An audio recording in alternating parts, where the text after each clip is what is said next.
My name is Delaney Foss. I'm 30 years old. 8 years ago, on the morning of my final interview, my father blocked the front door and laughed in my face. Championships matter more than some office job, Delaney. Right then, my mother stood beside him holding a foam finger, while my brother Colton sat at the table eating cereal and smirked. Just skip it. It's one interview. They didn't care. I had one chance at a real future.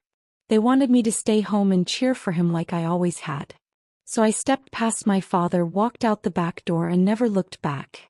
For 8 years they thought they had ended my career. They were wrong. Now the tables have completely turned. My brother is about to discover just how expensive that soccer game truly was. Before I continue, if this story is already making your blood boil, please take a moment to like and subscribe. Drop a comment below telling me where you're watching from and what time it is right now. I read every single one. Let me know if you're on Team Delaney, because what happens next will leave you as I need you to understand something about my family before I tell you what happened that morning. We weren't dramatic people, not in the way you'd expect. We didn't scream. We didn't throw plates. We looked from the outside, like a perfectly normal family in Beacon Falls, Ohio. My father, Roy Foss, managed a regional distribution center for a hardware supply chain. Steady job, decent pension, the kind of man neighbors described as reliable. My mother, Denise, ran the concession stand at the rec center on weekends and volunteered for every fundraiser the school ever held. 2 kids. A brick ranch house with a basketball hoop over the garage. On paper we were fine. But inside that house there was a hierarchy, and I was never at the top of it. My brother Colton was 2 years younger than me, but you'd never have guessed it from the way our parents orbited him. He was the athletic one, the charismatic one, the one people in town already knew by name before he'd done anything to earn it. He started playing travel soccer at 8. By 11, my parents were driving him 90 minutes each way to practices in Columbus. By 14, they'd converted the garage into what they called his training space. A squat rack, a mirror wall, a whiteboard with his stats written in my mother's handwriting like she was tracking a stock portfolio. I ran cross-country. I made honor roll every single semester from 7th grade through senior year. I taught myself coding out of library books because our school didn't offer computer science. None of it registered the way Colton's goals did. My father would come to maybe one of my meets a season, arrive late, leave early. He never missed one of Colton's games. Not one. I used to tell myself it was because soccer had a season, and season meant urgency and my accomplishments could just wait. That was the lie I told myself to keep loving them without resentment. I held on to it for a long time. It started small, the way these things always do. Can you drive Colton to practice? I have a hair appointment. Can you help him with the fundraiser packet? You're better with words. Can you skip your study group so somebody's home when the recruiter calls?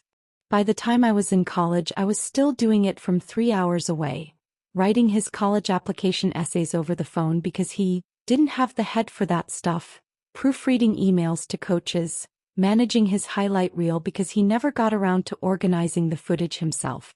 I graduated from Ohio State in 2016 with a degree in supply chain management and business analytics. Good grades, 2 internships, a resume I was proud of.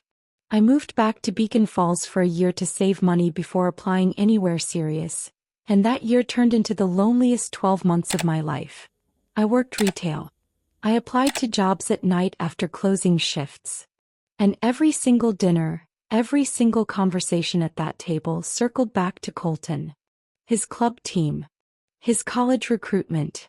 Whether some assistant coach at a mid-tier state school had really seen what he could do. I didn't say anything about it. Not once. Because saying something meant admitting how much it hurt that nobody in that house had ever asked me the same question they asked him constantly. What do you want? What do you need from us to get there? Then in early 2017 I got a call back from Halloran Industrial Supply, a distribution and logistics company based in Columbus. Not glamorous work but real work. Operations analyst, $48,000 a year starting, full benefits, a real title, a real path. I'd applied to over 40 positions in 4 months. This was the only one that called back. The phone screen went well. The second interview went better.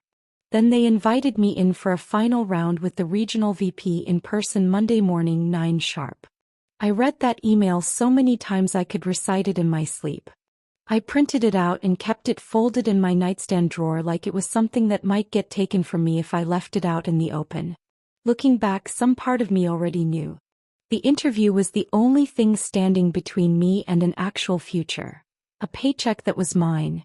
A name on a badge that didn't have temporary attached to it.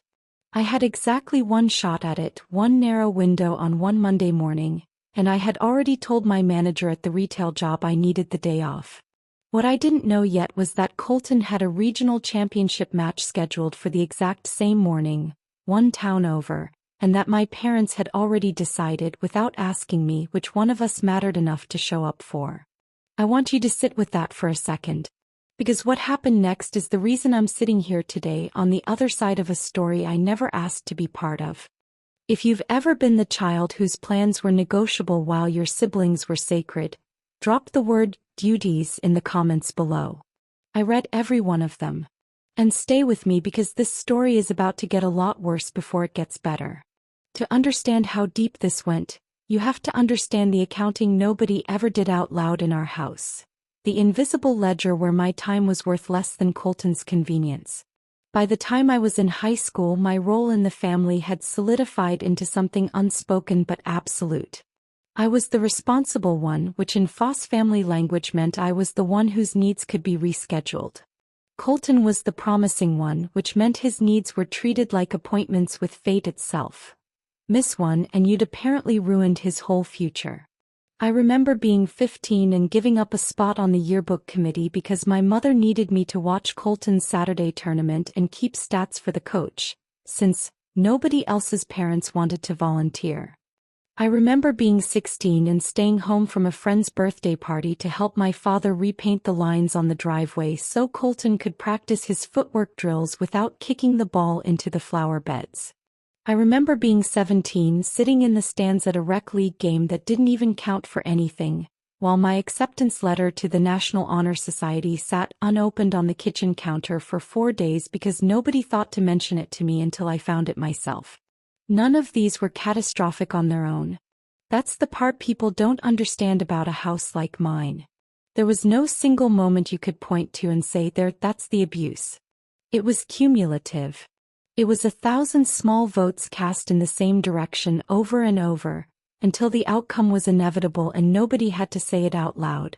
Colton's world came first and mine filled in the gaps around it. My father used to have a phrase for it. He'd say, "Family shows up for family, Delaney. That's just how we operate." He said it like it was a value system, like it was something noble he was teaching us. But it only ever seemed to apply in one direction. When Colton needed a ride, family showed up. When Colton needed his laundry done before an away tournament because he'd forgotten again, family showed up. When I needed someone in the stands at my cross-country regionals, when I needed a ride to a college info session, when I needed anyone to ask how my applications were going, family apparently had other obligations. My mother's version of this was quieter, but somehow it cut deeper. She had this way of framing everything as if she were being reasonable and I was the one being difficult. "You're so independent, Delaney," she'd say like it was a compliment when what she meant was, "You don't require anything from us, so we're going to keep treating you that way. Colton needs more support right now." He always needed more support. He was 17 years old and still couldn't be trusted to pack his own gear bag without my mother triple-checking it. Yet somehow he was also the one whose future required the family's undivided attention. I got into Ohio State on my own.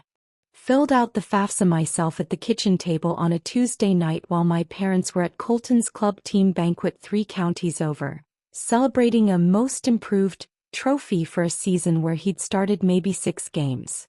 I remember opening my acceptance letter alone in my bedroom and reading it twice before I even told anyone, because some part of me had learned not to expect a reaction, and I didn't want to feel the disappointment of announcing something big into a room that didn't care.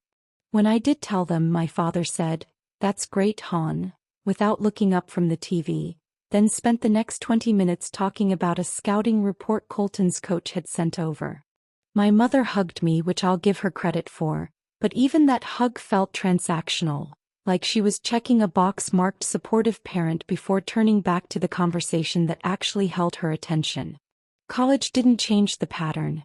If anything, it sharpened it because now there was distance, and distance meant I had to work harder just to stay visible in my own family. I called home every Sunday. Most calls, Colton's name came up within the first 2 minutes. His grades, which were mediocre and always explained away. His injuries, which were treated like national emergencies.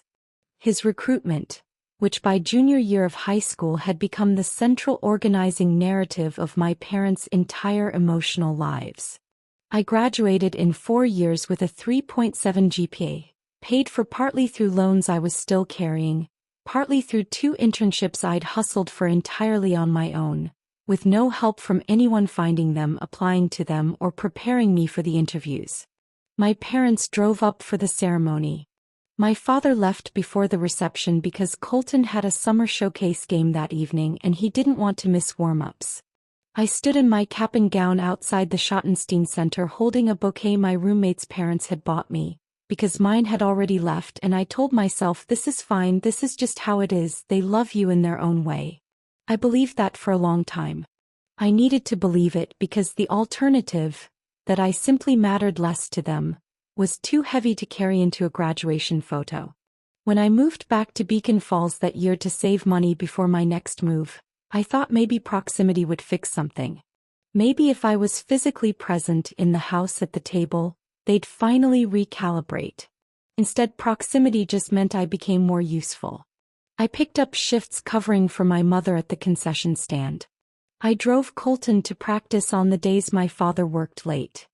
I helped him fill out his own college applications a year later, the same applications he barely engaged with because, "You're better at that stuff than me, Lainey," and because refusing felt like it would confirm every unspoken accusation that I was selfish, that I didn't show up for family the way family was supposed to show up. I was 23 years old, unemployed, living in my childhood bedroom, managing my little brother's future while my own sat frozen in a stack of rejection emails I didn't tell anyone about. That was the baseline. That was normal. And I had no idea yet that it was about to get so much worse because I still believed somewhere underneath all of it, that if I just proved myself enough, they'd eventually turn around and see me too. They didn't turn around. Not that year, and not on the Monday morning that changed everything. Then in early March of 2017 something shifted. I'd been quietly rebuilding my applications after a brutal stretch of rejections the year before, rewriting my resume with actual internship metrics instead of vague duties, cutting anything that made me sound like an afterthought, practicing interview answers out loud in my car on the drive to my retail shifts because I couldn't practice them in a house where somebody was always half listening for Colton's name to come up. I applied to over 40 positions across Ohio that winter. Most went nowhere. A few phone screens fizzled after round 1. I told myself that was fine, that this was just what job hunting looked like at 23 with a business degree and no glamorous internship logo on my resume. Then Halloran Industrial Supply called. The first call was a recruiter named Patricia Voss, warm but businesslike, walking me through the operations analyst role. Inventory forecasting, vendor coordination, some cross-training into procurement down the line. $48,000 a year to start, full benefits, a real ladder to climb. I did the phone screen from my car in the Kroger parking lot because I didn't want my mother overhearing and turning it into a dinner table topic before I even knew if it would go anywhere. It went well. 2 weeks later, a video interview with the hiring manager, a guy named Dennis Okafor who ran the regional distribution operations. That went even better. He told me at the end of the call off the record that I was one of 2 finalists. Then the email came. Final round. In person. Halloran's regional office in Columbus. Monday, March 13, 9 a.m. sharp, with Marcus Whitfield, the regional vice president himself. The email said to expect 90 minutes, that they'd want to walk through a case study exercise, that this was the last step before an offer decision. I read that email so many times the words started to blur. I printed it and folded it into my nightstand drawer, the same drawer where I'd once hidden report cards I was proud of that nobody had asked to see. For the first time in years, I let myself actually picture it. A badge with my name on it, a desk that was mine, a paycheck that meant I could finally move out of that house and stop performing gratitude for scraps of attention. I told my retail manager I needed the morning off. I picked out an outfit 3 days in advance. A navy blazer I'd borrowed from my college roommate because I didn't own anything that looked like it belonged in a real office. I mapped the drive to Columbus twice, once for regular traffic and once accounting for Monday morning congestion because I could not be late. What I didn't know, what nobody bothered to tell me until it was too late to matter, was that Colton's club team had a regional championship match scheduled for that same Monday morning, one town over in Grantsville, a 90-minute round trip from our house. I found out on Friday night. I was in the kitchen making dinner, half listening to the TV, when my father came in from the garage still holding his phone and said casually like it was nothing, "Hey, so Colton's game got moved. Turns out it's Monday morning now instead of Saturday afternoon. Some field scheduling thing."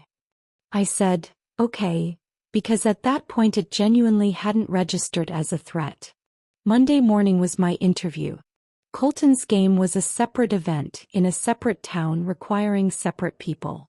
I didn't connect the dots because I didn't yet understand that in my family's math, my interview and his game were about to be treated as if they were in direct competition for the same finite resource. My parents' attention and by extension mine. Saturday my mother brought it up again over lunch. "Your dad and I were talking. We're going to need you to come to Colton's game Monday. It's a big one. Regional finals. College scouts might be there." I set my fork down. "Mom, I have my final interview Monday morning. The one I told you about. 9 a.m. in Columbus." She waved a hand like I'd mentioned a dentist appointment. "Can't you push it? Or just go after? The game's only like an hour and a half." "It's not that kind of interview. It's in person, it's the final round, it's 90 minutes, and Columbus is 40 minutes from here in the opposite direction of Grantsville. There is no version of this where I do both." She got quiet in that particular way she had, the way that meant she'd already decided something and was just waiting for me to catch up to her decision instead of the other way around. "Well," she finally said, "we'll figure it out." We did not figure it out. Or rather, they figured it out without me. Sunday night, my father sat me down in the living room the way he used to when I was in trouble as a kid and said, "Look, Delaney, I know this interview means a lot to you, but Colton's game is a huge deal. If he plays well, there could be scouts from 3 different programs there. This is the kind of thing that changes a kid's whole future. Your interview," he paused, searching for the least insulting way to say it and failed. "Your interview is important, but it's not once in a lifetime. There'll be other jobs." I felt something cold settle into my chest. "There won't be other jobs exactly like this one, Dad. This is the only company that's called me back in months. This is the final round. If I miss it, it's gone." He shook his head like I was being dramatic. "We need you there Monday morning. Your mother's got the concession stand duty for the tournament and I've got the equipment truck to manage. Somebody needs to be with Colton before warm-ups, keep him calm, help him with his pregame stuff. You know how he gets." "I know how he gets" was code for, "Your job in this family is to manage your brother's emotional state, and that job outranks your own future." I said very carefully because I could feel my voice starting to shake. "I can't do that Monday. I have already told my manager, I've already confirmed with the company, I cannot reschedule a final round interview for a soccer game." My mother walked in from the kitchen at that exact moment, drying her hands on a dish towel, and said the words that I have never once managed to forget. "Delaney, we need you there. Colton's whole future could depend on this game. Your interview can wait. Family shows up for family." I looked at her. I looked at my father, standing there with his arms crossed like the matter was already settled. I looked toward the hallway where Colton's bedroom door was shut, where he was almost certainly on his phone, completely unaware or completely unbothered that his sister's future was being quietly signed away downstairs so he could have a calm morning before a game he'd probably forget the details of within a year. "This is the same thing you've done my whole life," I said, and my voice cracked on the word life. "You've never once asked what I needed. You've just assumed I'd bend because I always have."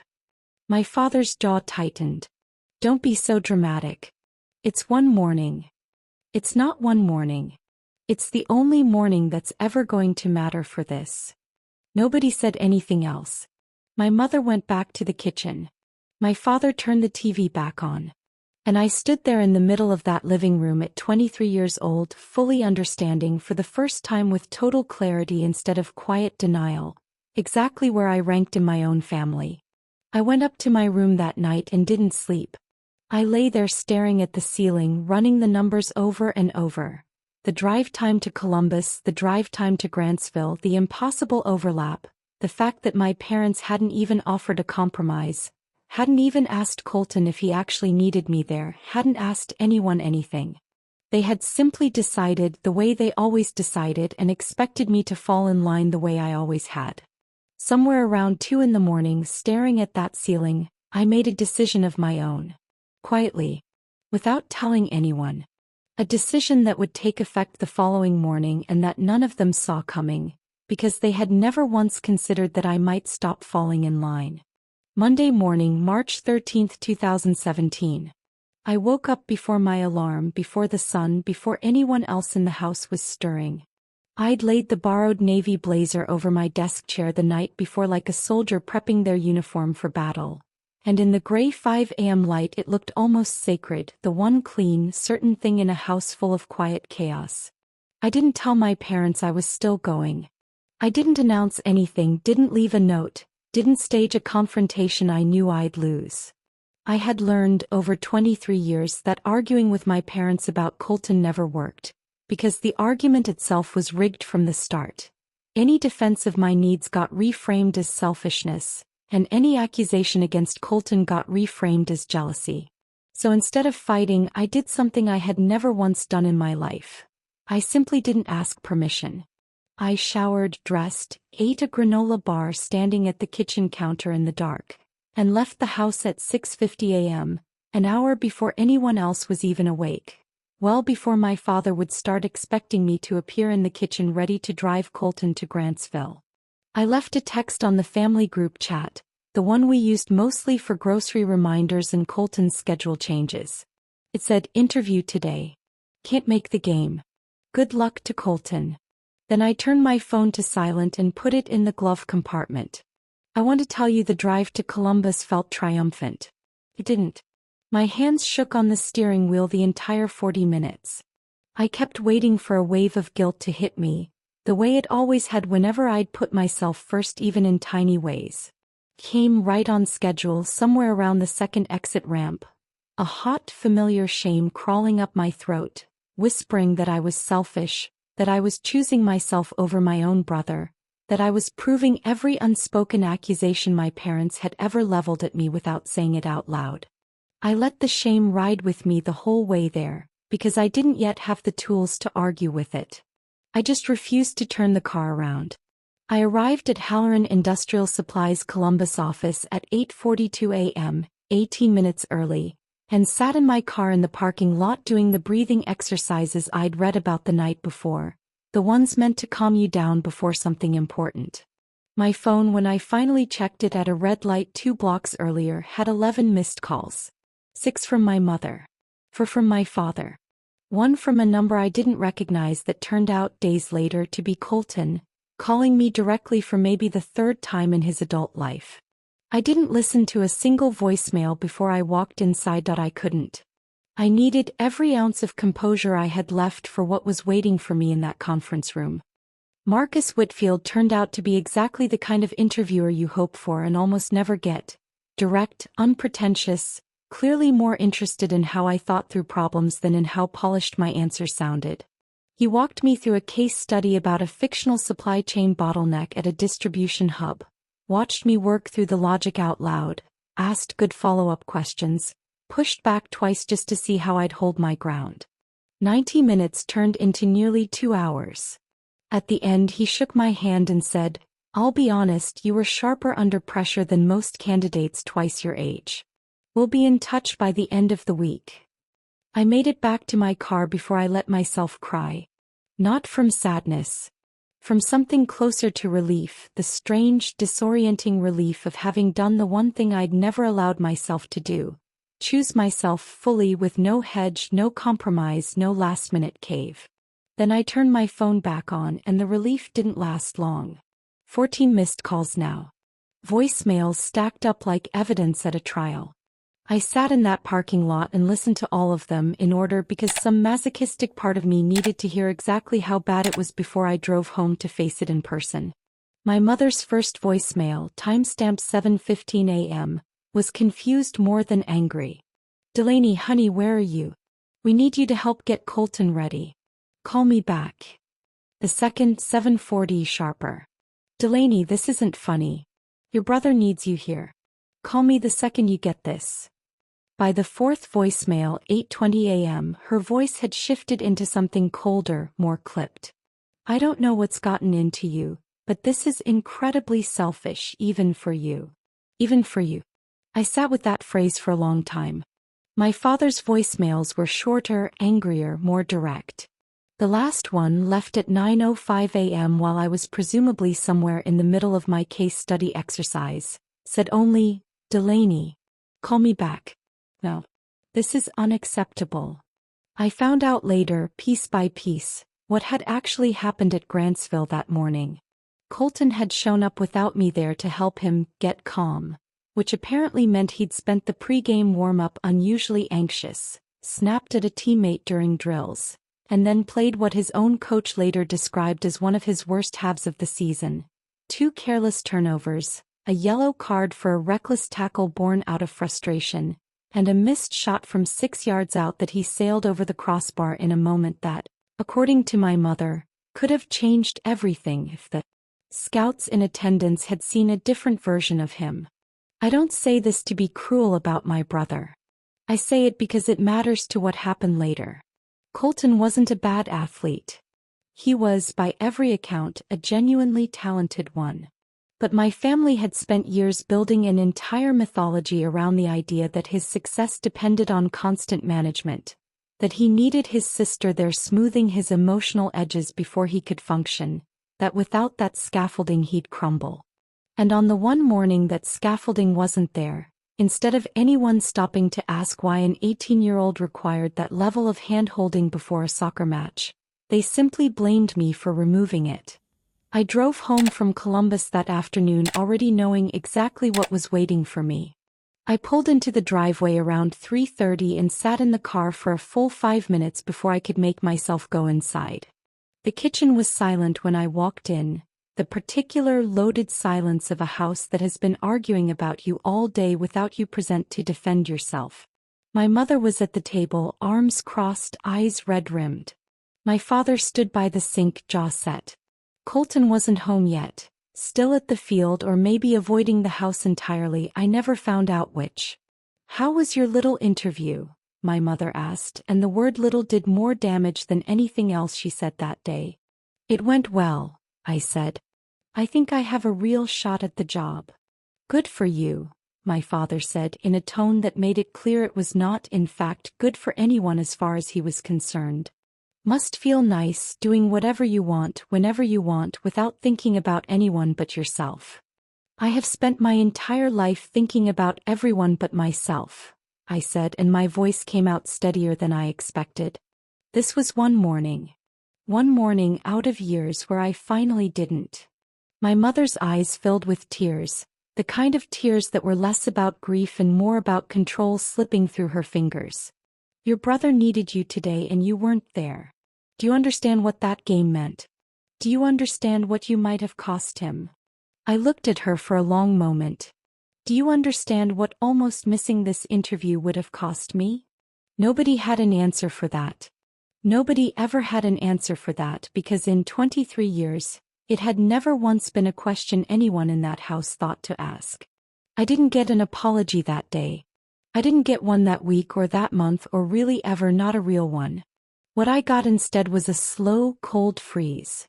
A household that treated me like I'd committed a betrayal simply by existing outside the role they'd assigned me. Colton barely spoke to me for weeks. My mother's voice took on a permanent edge whenever she addressed me directly.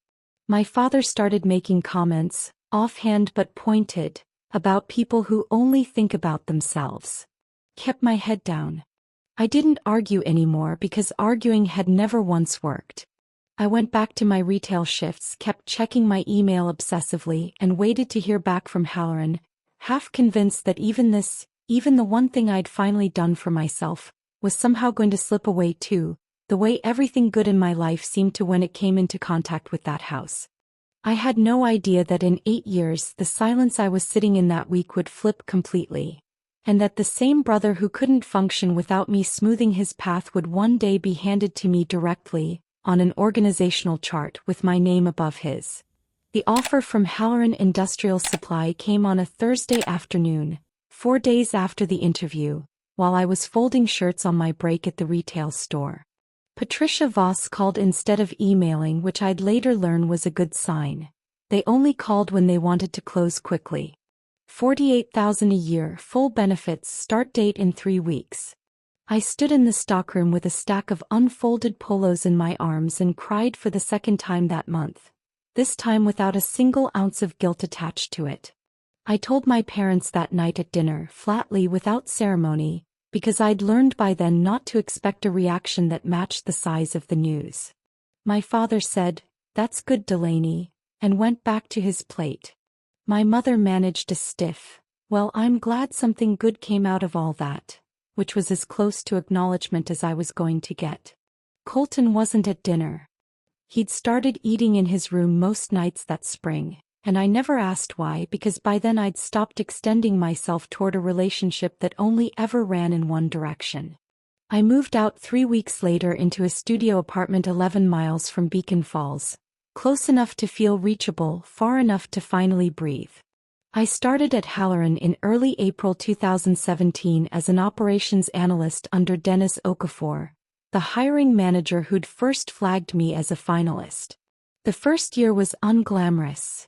Inventory forecasting models, vendor performance reports, endless spreadsheets nobody else wanted to build. I stayed late without being asked. I volunteered for the projects senior staff considered tedious. I asked questions relentlessly, not because I was trying to prove anything to anyone back in Beacon Falls, but because for the first time in my life, effort actually translated into recognition instead of disappearing into someone else's narrative. By late 2018, I'd been promoted to senior operations analyst. In 2019, Halloran restructured its regional distribution division, and Dennis pulled me aside to ask if I'd consider moving into a supervisory track. Logistics coordinator, managing a small team, reporting directly to the regional operations director. I said yes before he finished the sentence.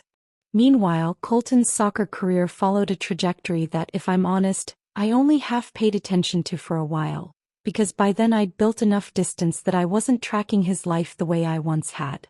What I picked up secondhand, mostly through my mother's increasingly infrequent phone calls, was that the championship game he'd played so poorly that March had in fact mattered. One of the scouts in attendance had been unimpressed enough to pass on him entirely, and the modest state school offer he eventually accepted came with a partial scholarship far smaller than the one my parents had spent years assuming was inevitable. Colton played 2 seasons of college soccer, tore his ACL in the second, and never fully returned to form. He finished a business administration degree he'd shown little interest in, graduated in 2021, and spent the next several years drifting through a string of short-lived jobs. A sales role at a car dealership, a stint managing inventory at a sporting goods store, 6 months doing something vague in marketing for a friend's startup that folded before he'd been there a year. Nothing stuck. Nothing built. I don't say any of this with cruelty. I say it because it matters to what happened next and because I think there's a lesson buried in it that my parents never once let themselves see. The constant management, the scaffolding, the years of treating him like his success required everyone else's sacrifice. None of it had actually built the resilience he needed to sustain a career on his own. It had built dependency. And dependency doesn't survive first contact with the real world. By 2023, I'd been promoted again, this time to Regional Operations Manager, overseeing 3 distribution hubs across Central Ohio, a team of 41 people, a budget I was directly accountable for. I bought a house that year, a modest 3-bedroom in a suburb outside Columbus, entirely on my own name, my own credit, my own effort. I hadn't spoken to my parents more than a handful of times in the preceding 2 years. Polite, distant check-ins around holidays, nothing resembling the closeness other families seemed to have. Colton and I exchanged maybe a text a year. Then in January 2025, Halloran acquired a smaller regional logistics firm, and as part of the integration, our HR department opened a batch of new positions to absorb displaced staff and expand the operations team. One of those positions was a mid-level logistics coordinator role, reporting directly into my division. I was reviewing applications for that exact role on a Tuesday afternoon in late January when I saw the name. Colton R. Foss. My coffee cup stopped halfway to my mouth.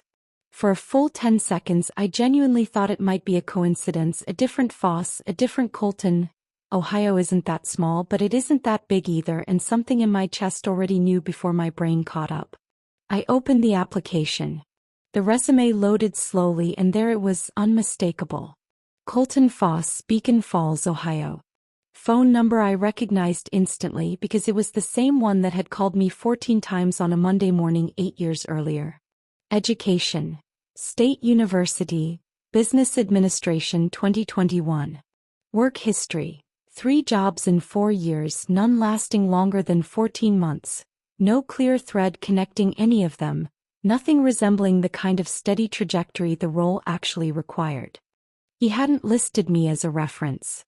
He hadn't mentioned Halloran at all in his cover letter beyond a generic line about wanting to grow within a stable, established company. I don't think he knew. I was almost certain, in fact, that he didn't know, because our mother would never have let him walk into that building blind if she'd had any idea her daughter ran the division he was applying to. She would have called. She would have found some way to interfere, the way she always had.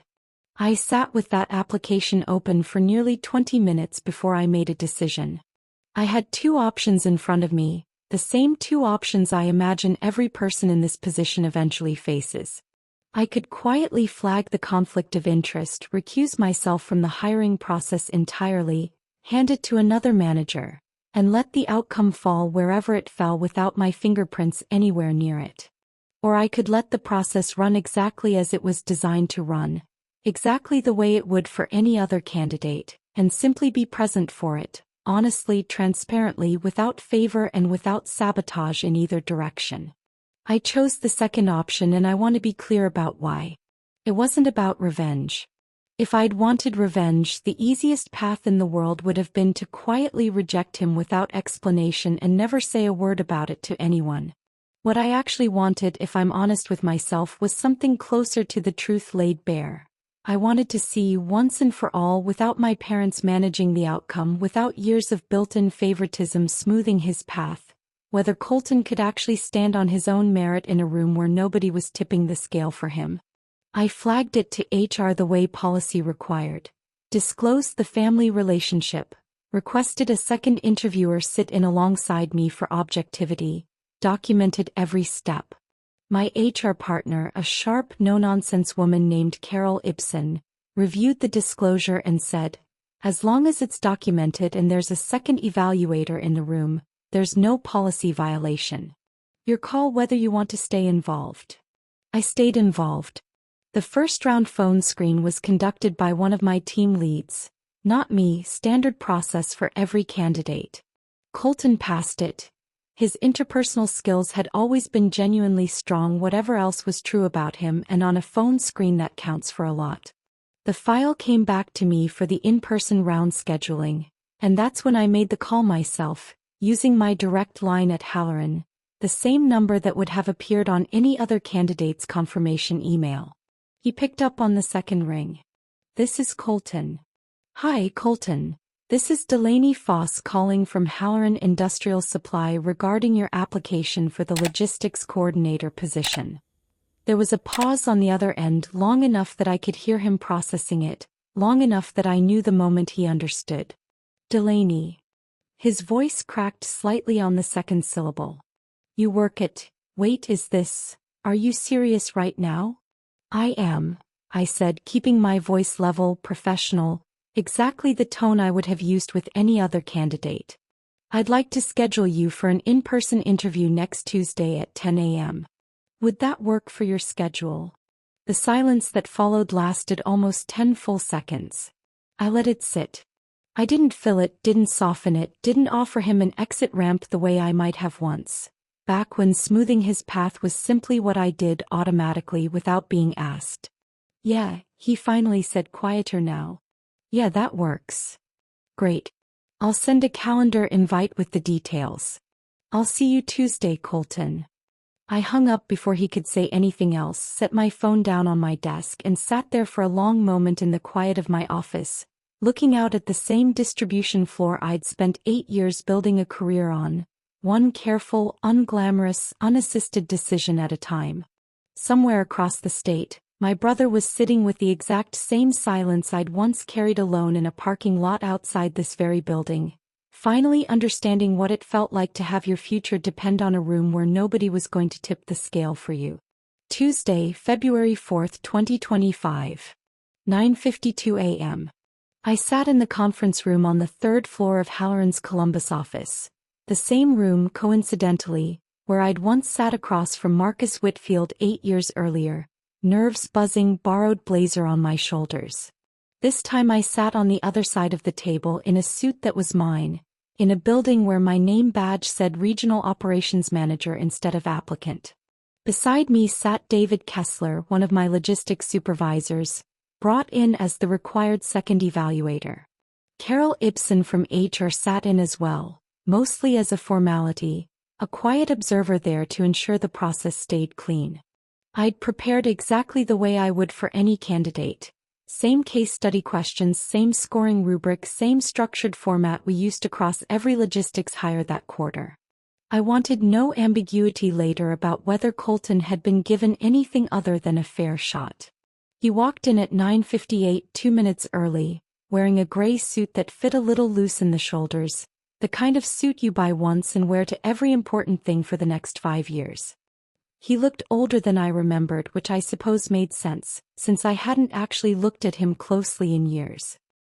He saw me at the head of the table and stopped for half a second in the doorway, just long enough for me to see the exact moment his composure wavered. Delaney, he said, and then catching himself, Miss Foss. Sorry. I wasn't sure how to. Delaney's fine in here, I said and gestured to the chair across from us. Please sit down. This is David Kessler, one of our logistics supervisors, and Carol from HR is observing today. Keeps things clean, gives him a real shot, doesn't put a family member directly under your reporting line at a level where it creates ongoing conflict of interest questions. I agreed. It felt like the right call. Not a gift, not a punishment, just an honest placement based on what the interview had actually shown, adjusted downward into a role where he could reasonably succeed without needing the exact skill set he'd clearly never had the chance to develop. Carol called Colton that Friday with the offer. Logistics associate, entry-level, $38,000 a year, reporting not to me directly but to a shift supervisor 2 levels below my position, though still undeniably within my division, on an org chart where my name sat above his in a box 3 tiers up. He accepted. He started 3 weeks later. I found out through the grapevine, the way you find out most things in a company that size, that when he told our parents, my mother's first question wasn't about the job itself. It was, wait, so Delaney's basically in charge of the whole building he works in? And when he confirmed it, according to the coworker who happened to overhear the call because Colton had taken it in the break room without realizing anyone was nearby, there was a long silence on the other end of the line before my mother said quietly, I don't understand how this happened. I understand exactly how it happened. It happened one Monday morning 8 years earlier in a driveway in Beacon Falls, When two parents decided their daughter's future was negotiable and their son's soccer game wasn't, and never once stopped to ask what that decision might cost either one of their children in the long run.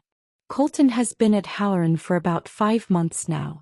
I see him occasionally in passing. The warehouse floor and my office are in the same building, different worlds inside it. We nod.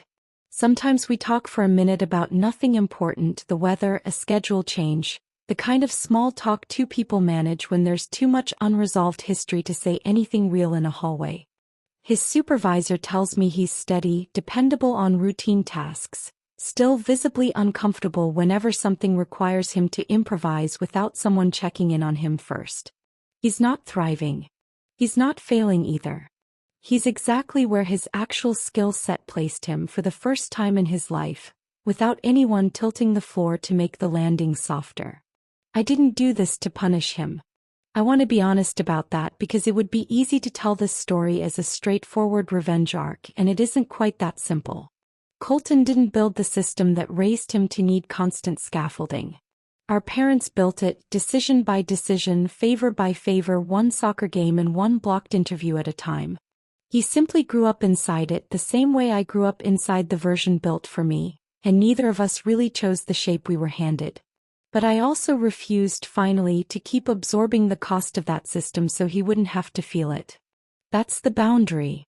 Not cruelty, just the plain, unremarkable act of letting consequences land where they actually belonged instead of quietly catching them the way I always had. My relationship with my parents has never fully recovered, and I've stopped expecting it to. My mother called a handful of times that spring, mostly to relitigate the interview I never came back from, still convinced, as far as I can tell, that the real injustice of that Monday morning was mine to answer for rather than theirs to own. My father has said almost nothing about any of it, which somehow feels like the most honest response either of them has given me. Silence, because there isn't a version of the story where he comes out looking like anything other than a man who blocked his daughter's future for a game his son barely remembers playing. I went to therapy starting in late 2019, 2 years after I moved out, once I finally had enough distance to look at my childhood without flinching. My therapist used a phrase early on that I still carry with me: functional neglect. Not the dramatic kind people picture when they hear the word neglect. Not violence, not screaming, not anything a neighbor would have noticed. Just years of consistent, quiet deprioritization, dressed up as practicality, until it became load-bearing in a whole personality. I don't owe them access to me just because the neglect never looked like the kind of thing that shows up on a police report. That took a long time to believe. I built a life that has nothing to do with proving anything to Beacon Falls. I run a division of 43 people now. I bought a second property last year, a small rental near Athens I manage on the side, mostly because I like the process of building something with clear, measurable outcomes, the opposite of everything my childhood ever offered me. I got married in 2022 to a man named Aaron who has never once asked me to shrink myself smaller so someone else could feel bigger, and who still doesn't fully understand, no matter how many times I explain it, how a family could sit in a driveway and choose a soccer game over their daughter's only shot at a real career. Colton and I aren't close, but we're not enemies either. Last month he asked if I'd look over his resume, unprompted, on his own initiative, no parent relaying the request for him. I did. I gave him honest feedback, the kind nobody in that house ever gave either of us growing up, and he took it without flinching, which felt in its own small way like the first sign of something different starting to take root. I don't know if my parents will ever understand what they cost both of us that Monday morning. Not just the interview, though that mattered plenty, but the entire architecture of two lives built on the assumption that one child's needs were negotiable and the other's were sacred. I've stopped waiting for that understanding to arrive. Some doors close because someone else shuts them, and some close quietly on their own the moment you finally stop holding them open. If you've ever been the child whose future was treated as optional while your siblings was treated as sacred, I hope this story told you something you needed to hear. The tables can turn not through revenge but simply through refusing, one ordinary Monday at a time, to keep disappearing so someone else could stay comfortable.